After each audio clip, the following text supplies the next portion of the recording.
La parole est à François Béchiot.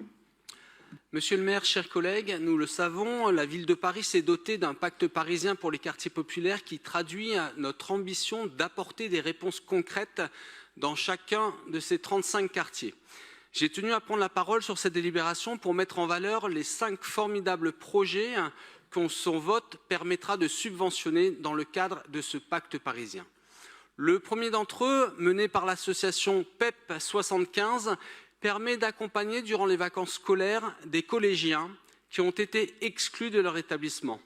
De longue date, PEP 75 accompagne les collégiens durant une durée d'exclusion. Cela permet de préparer leur retour au mieux dans l'établissement.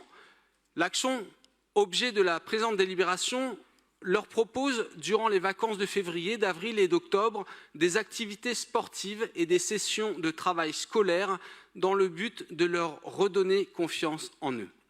Le deuxième projet est déjà mis en place dans quelques arrondissements, dont le 19e, et sera étendu à de nouveaux territoires. Il s'agit de se battre contre les orientations scolaires subies à la fin du collège. Je voudrais le dire solennellement ici, aucun élève ne devrait se retrouver dans une section qu'il n'a pas choisie. Et ce n'est certainement pas parce que l'on est issu d'une famille modeste que l'on devrait se retrouver avant l'âge de 15 ans dans une filière qui ne nous convient pas. C'est pourquoi l'association S'orienter ensemble propose un parcours de découverte de métiers à fort potentiel dès la classe de 5e. Le Secours populaire est également présent dans cette délibération pour les journées d'évasion qu'il organise au profit des familles les plus modestes.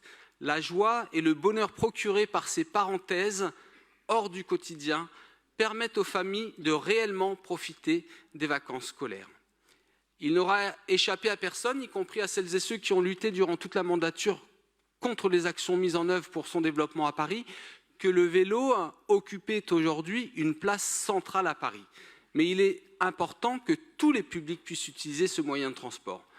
C'est pourquoi le réseau Répare organise des ateliers en pied d'immeuble pour remettre les vélos abîmés en état de rouler, permettre aux habitants d'avoir accès à un vélo en bon état et d'apprendre à l'entretenir. Enfin, le centre social de la Serre-Couchée, dans le 17e arrondissement, propose une action essentielle aux parents monoparentaux.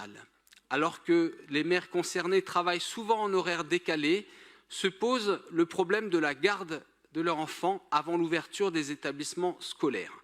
C'est pourquoi l'association Citine propose un accueil du matin dès 7 h pour que les enfants puissent prendre leur petit déjeuner avant d'être accompagnés à l'école.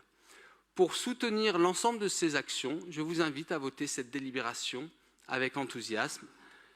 Je vous en remercie. Merci beaucoup François Béchiot.